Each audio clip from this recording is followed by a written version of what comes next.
Olá, estamos ao vivo pela TV Transamérica, canal 59, ainda nessa nova era, via videoconferência, infelizmente ainda desde março, sem poder estar nos estúdios. Continuando a nossa série de entrevistas com os candidatos a prefeito de Curitiba, também ao vivo pela internet, nas redes sociais do Verdade e Expressão. Eu recebo aqui hoje a candidata a prefeita, Carol Arnes, que tem um currículo aqui bem extenso, e como o nosso tempo é 30 minutos, para eu não tomar a palavra dela, como a gente sempre prestigia o convidado, eu deixo aberto aí a Carol Arnes. Primeiramente, seja bem-vinda e peço desde já que você se apresente aí ao nosso telespectador que nos assiste. Seja bem-vinda, Carol. Obrigada, Rafael. Puxa, eu fiquei muito feliz com o teu convite para eu fazer parte dessa nossa conversa do programa Verdade e Expressão. Toma a liberdade de dizer que eu vou tomando um café enquanto a gente conversa. Se tem uma bela oportunidade da internet, é isso, né? A gente poder, enfim, ter uma conversa mais descontraída, mais informal. Quero dar um oi muito especial para todos os teus telespectadores também que estão nos acompanhando. Para me apresentar, eu quero dizer, então, eu gosto de me apresentar falando um pouco da minha formação, da minha experiência e da minha vivência familiar. Então, eu sou a Carol Arnes, sou advogada, sou formada em administração, fiz mestrado em engenharia da produção, sou professora da FAI já há 18 anos, professora da matéria de direito empresarial, tenho muito orgulho da minha vida acadêmica, gosto muito de ser professora, mas também sempre desenvolvi outras experiências profissionais junto. Então, eu desenvolvi a minha vida acadêmica no período da noite, e no decorrer do dia já estive como diretora de planejamento da Fundação de Ação Social de Curitiba, que é responsável pela política de assistência social da nossa cidade. Estive lá por 2 anos como diretora de planejamento, no período do Luciano Dutti. E foi um período muito bom, onde eu pude conhecer todas as comunidades de Curitiba. Enfim, gostei muito do trabalho que a gente desenvolveu lá. E também estava coordenando uma área de projetos sociais e parcerias na Federação das Indústrias. Fiquei lá por 7 anos, até que resolvi me dedicar aí à caminhada política. Na questão da vivência, eu faço questão de dizer para vocês que eu tenho muito orgulho de ser filha do professor Flávio Arnes. Ele sempre me disse que vai ser sempre professor, que hoje está como senador, né, da República. Eu sou sobrinha neta da Zilda Arnes, que constituiu a Pastoral da Criança. Quero contar para vocês que a Pastoral da Criança está firme e forte. Só hoje, a Pastoral da Criança acompanha 890 mil crianças em todo o Brasil, em mais de 3.500 municípios do país. Então, se a gente multiplicar isso por 25 anos da Pastoral da Criança, são milhões de crianças que tiveram suas vidas salvas. E eu também sou sobrinha neta do Dom Paulo Evaristo Arnes, cardeal de São Paulo, uma pessoa, assim, de muita coragem. Eu estou hoje, viu, Rafael, com 44 anos, sou casada com Maurício, sou mãe da Flávia, que já está com 16 anos, e da Gabriela, que tem 14 anos. E estou muito firme, muito animada, muito engajada com essa caminhada política, muito feliz, né? E muito confiante em estar à frente da Prefeitura de Curitiba a partir do dia 1º de janeiro do ano que vem.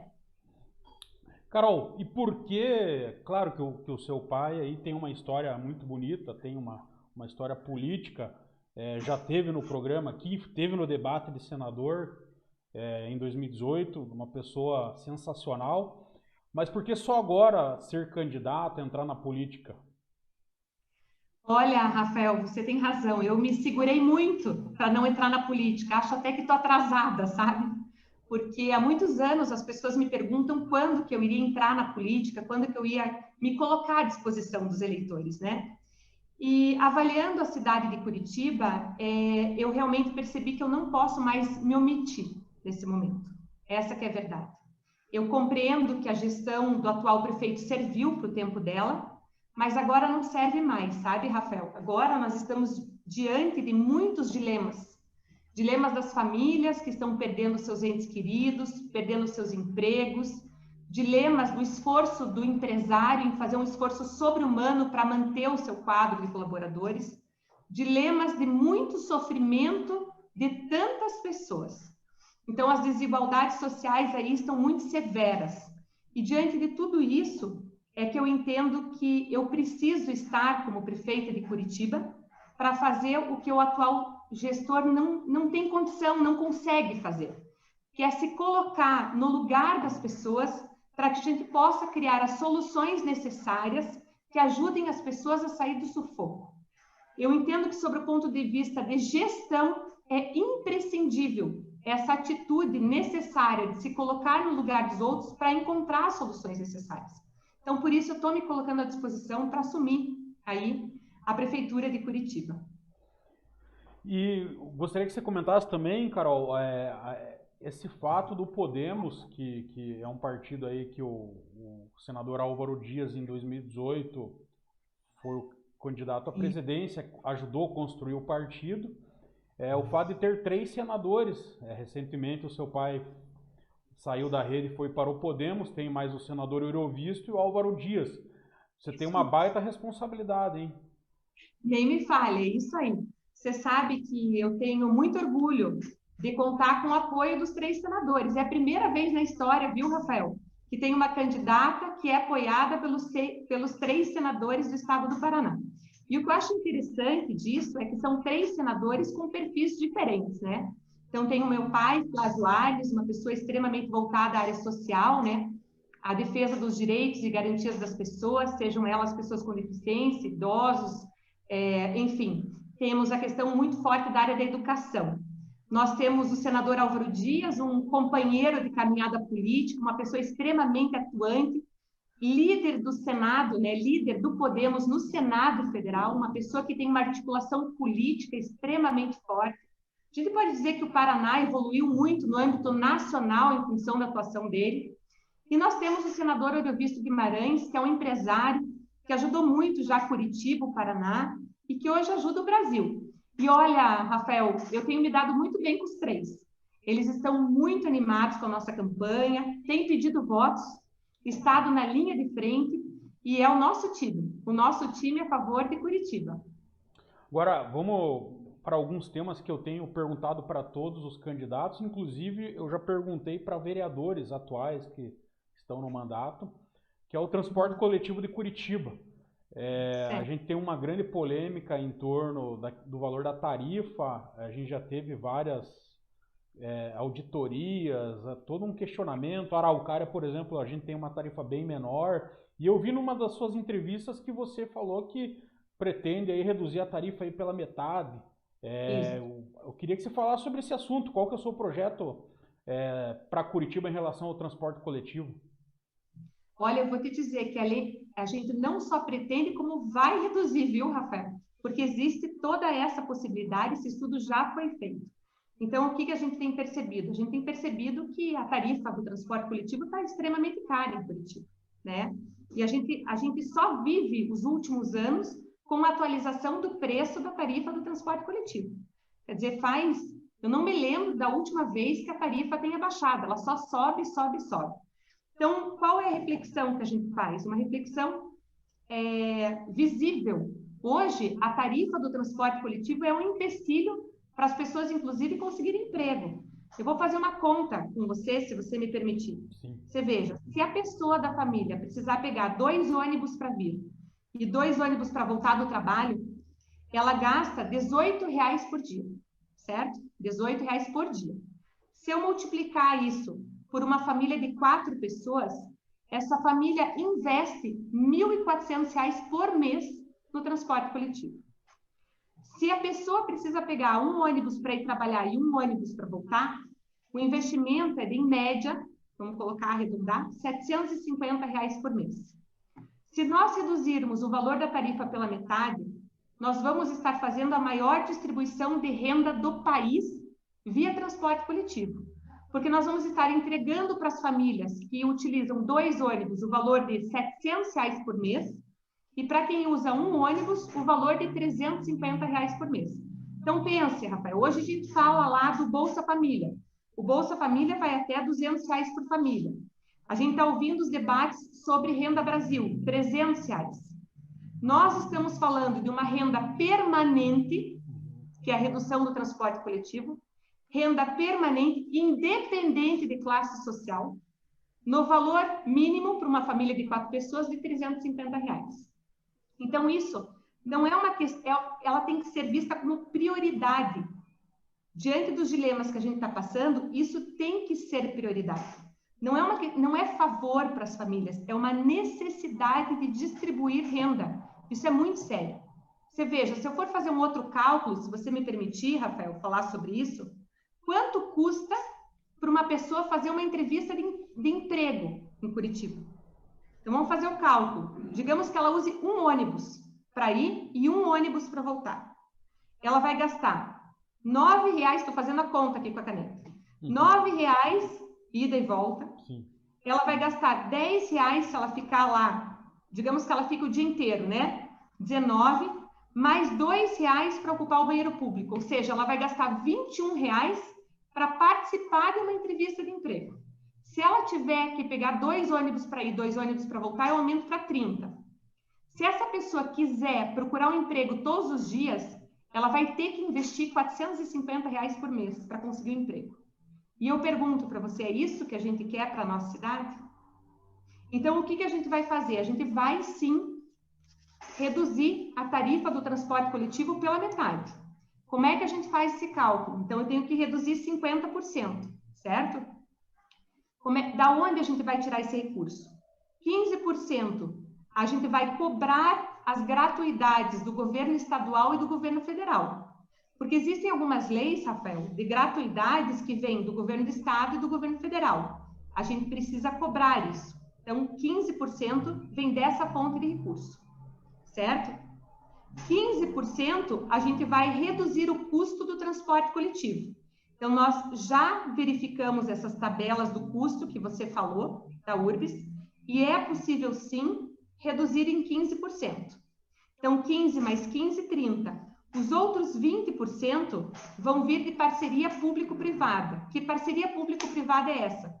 Nós vamos autorizar, por meio de concessão, permissão, de algum contrato, né, lícito, de alguma parceria lícita, que essas empresas elas possam desenvolver ações de publicidade nos terminais, possam se utilizar a internet, assim por diante, e nós vamos transformar o cartão transporte num cartão multifuncional, com rede de lojas, farmácias e talvez até, por que não, talvez em cartão de crédito. Então, com isso, a gente consegue reduzir a tarifa do transporte coletivo em 50% e vai conseguir apoiar todos os trabalhadores que hoje, de forma absurda, estão sendo, não diria nem injustiçados, estão tendo que pagar a conta da prefeitura duplamente. Você me permite falar sobre isso? Sim, pois não. Então, assim, Rafael, o que está acontecendo hoje? Hoje, a prefeitura está ajudando as empresas de ônibus em 120 milhões, certo? Isso é ilegal, eu diria. A prefeitura está violando o contrato que ela firmou. Porque o que acontece? A prefeitura firmou um contrato que é por número de usuário, não por quilômetro rodado. Então, quando você faz um contrato por número de usuário, é assim, se você tiver mais usuário, a empresa ganha mais. Se você tiver menos usuário, a empresa divide a responsabilidade com você. A primeira vez que eu tive a redução do número de usuário, a prefeitura vai lá e está injetando recurso nas empresas de transporte coletivo. Então, colocou lá 120 milhões de reais. E eu pergunto, quanto que ela baixou na tarifa do preço do transporte coletivo para as pessoas? Não baixou 1 centavo no preço da tarifa. Então, sabe o que está acontecendo? O trabalhador, nós da população, estamos pagando duplamente. Uma, porque a gente está pagando a tarifa, e a outra, porque por meio do nosso imposto, do nosso tributo, a gente está apoiando as empresas por meio do envio desses 120 milhões de reais. Então, isso não pode acontecer, né? É uma atitude completamente equivocada de uma prefeitura que esquece que dentro de um contrato com uma empresa de ônibus, a gente tem também a população que está envolvida e que precisa ser, enfim, bem cuidada nessas decisões aí que se dizem estratégicas. E eu gostaria que você comentasse também, Carol, ainda nesse assunto do transporte coletivo, a gente sabe que ano a ano cai o número de usuários no transporte coletivo.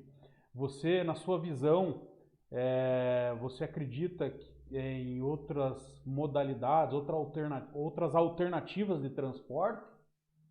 Tem. Olha, é uma visão que a gente tem. Eu reuni a minha equipe do plano de governo e o entendimento é que a queda na quantidade de usuários, ela se dá principalmente em função do valor da tarifa do transporte coletivo.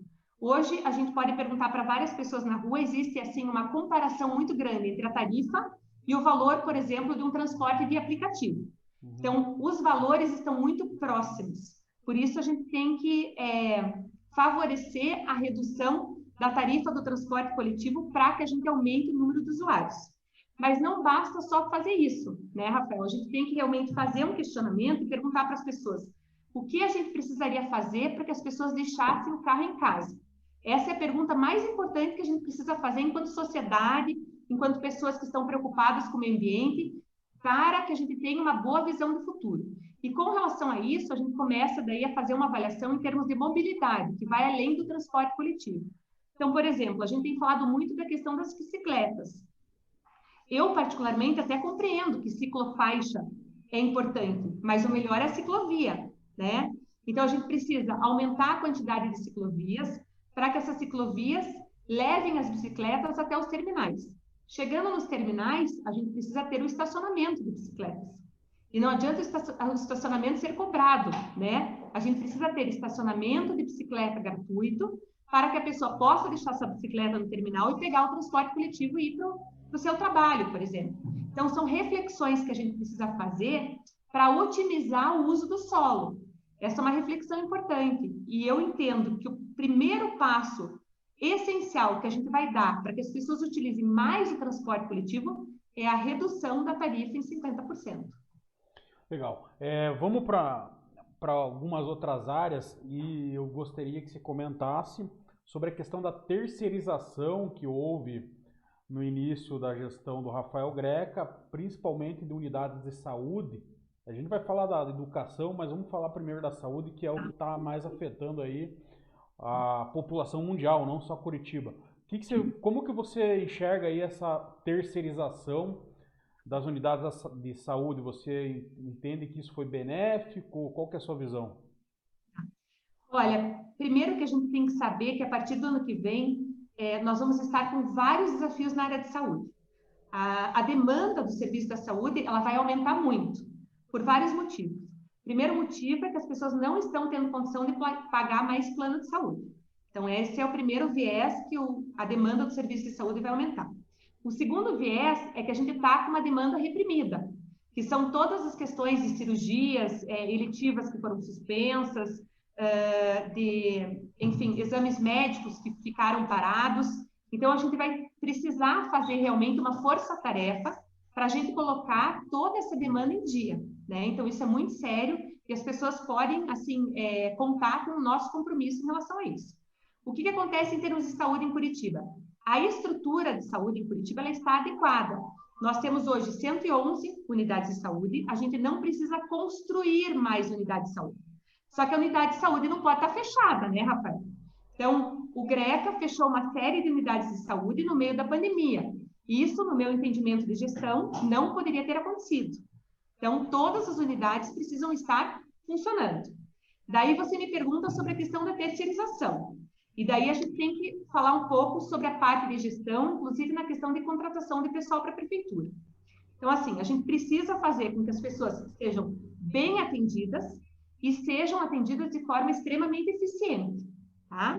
E pensando que a saúde precisa ser prioridade, eu preciso garantir a vida das pessoas. Então, nós temos que fazer uma diferenciação aí nessa pergunta que você fez, que é a unidade básica da saúde e a UPA, certo? Que é a unidade de pronto atendimento que trata de urgência e emergência. Então, a unidade básica de saúde, ela tem que acontecer por meio de servidor público, no meu entendimento. Inclusive, a gente tem que ter mais médicos da família, para que o médico esteja voltado à família, para que ele consiga ter o vínculo com as pessoas. Então, o meu entendimento é que a terceirização na unidade básica da saúde, ela não deve acontecer. Agora, eu vou falar de UPA, da unidade de pronto atendimento, onde eu trato de urgência e emergência. Qual que é a minha prioridade na UPA? A minha prioridade é que a pessoa não morra, que a pessoa seja atendida de forma rápida e eficiente. certo? E nesses casos, eu sou a favor da cogestão, sim, porque a cogestão tem sido, assim, definida como uma alternativa mais barata, de menor investimento. Só que ela tem que ser feita de forma correta, certo? O que eu quero falar? De forma correta, com organizações que sejam lícitas, de forma transparente, certo? Garantindo um processo coerente, enfim, com meios que garantam o controle de tudo isso. Então, entre aspas, se a terceirização for feita de forma transparente, correta e lícita, se ela me gerar uma quantidade de investimento menor, eu, como gestora, eu sou obrigada a optar por isso. Porque eu podia chegar para você, Rafael, e dizer, não, eu sou contra a terceirização. Eu não faço isso. Eu sou uma pessoa extremamente objetiva e direta. Eu sou a favor da cogestão das UPAs. Porque daí, Rafael, o que vai acontecer? Se a organização que for me atender na UPA, se ela não fizer, ela não vai receber. Agora, tudo isso tem que estar dentro de uma ferramenta de gestão que faça o controle disso. E olha, eu vou fazer tudo o que for necessário para que a gente zere a demanda que vai vir para o ano que vem, que vai vir uma demanda muito forte. E a condução, na sua visão, a gente vê, não só em Curitiba, várias prefeituras fecharam postos de saúde, muitos prefeitos alegam que é para evitar aglomeração. Não se tem uma explicação técnica para fechamento, para evitar aglomeração e tal. Qual que é essa visão? Você entende que seria possível manter todas as unidades de saúde funcionando, mesmo com a pandemia? Qual que é a sua visão? A minha visão é que tinha que ter sido mantido todas as unidades abertas, porque é justamente a saúde, porque o que acontece? Quando você vai procurar uma unidade de saúde, você procura porque você está sentindo alguma coisa, falando assim, eu não sou médica, eu sou advogada, mas assim, falando um pouquinho do nosso jeito de ser. Quer dizer, então, aonde estão os maiores locais de risco para se contaminar com o Covid? Estão nos ambientes onde a pessoa vai buscar ajuda, né? Porque está tendo algum sintoma. Então, as unidades de saúde é um local desse. Então, realmente, com certeza absoluta, não poderiam ter sido fechadas. Então, eu vejo isso assim como uma situação assim muito ruim para a prefeitura que tomou essa decisão. Agora, eu também quero falar um pouco desse processo inteiro da pandemia, né, Rafael? A gente tem que entender que a nossa gestão foi muito confusa. Essa que é a verdade. Porque, assim, o nosso prefeito dizia que a gente tinha 1.000 leitos. E a nossa gestora da área de saúde, secretária, dizia que a gente tinha 350. Então, o que acontece? Todas as decisões do abre e fecha foram tomadas com base no percentual do número de leitos que eram utilizados na UTI, com base nos 350 leitos. Então, isso foi muito ruim, porque ao mesmo tempo que a decisão era tomada em cima de 350, o prefeito dizia que tinha 1.000. Mas se realmente tivesse 1.000, nada precisaria ter sido fechado na nossa cidade. Então, essa exposição, quando a gente está diante de uma crise, expor os dados de forma segura é imprescindível. A outra situação que aconteceu, a gente tem que cuidar com as regras que são definidas. Se definiu uma bandeira laranja, entre aspas, que foi completamente violada pela pressão das pessoas. Então, as regras foram sendo alteradas, né, de uma forma muito drástica. Por quê? Porque faltou diálogo no momento de definir essa regra.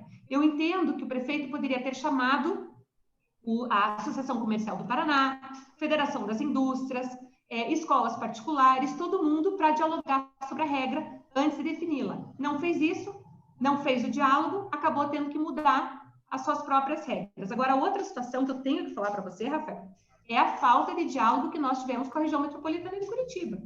Não é possível você ter uma regra para Curitiba e outra para a região metropolitana. Então, eu acho que eu encerro a minha fala com isso, porque isso, para mim, foi um erro gravíssimo no decorrer aí da nossa pandemia e fica como lição para o futuro. Lição para todos nós, inclusive para nós aí que vamos assumir a gestão a partir do ano que vem. E você falou em assumir a gestão no ano que vem, se você estiver lá no dia 1º, qual vai ser a medida em relação à economia ao pequeno empresário, ao pequeno comerciante que já fechou, está quase fechando, que sofreu aí com essa... Uma das maiores reclamações é que não se teve nenhum suporte, né?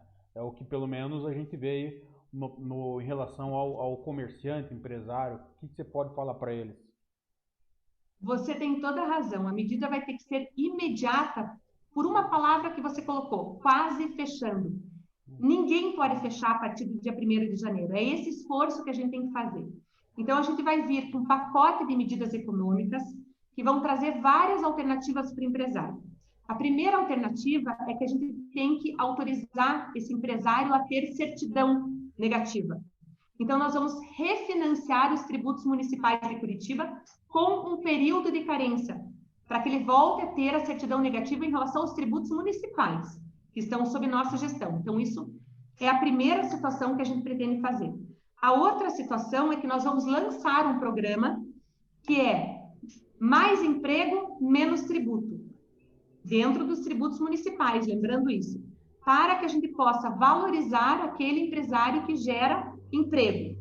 A terceira situação, nós vamos direto falar com o governo do estado de forma urgente para trazer mais recurso para Fomento Paraná, porque hoje o empresário que está pedindo recurso para Fomento Paraná, que tem juros um pouco mais baixos, ele espera 60 dias para ver seu crédito aprovado. Então, isso tem que ser feito.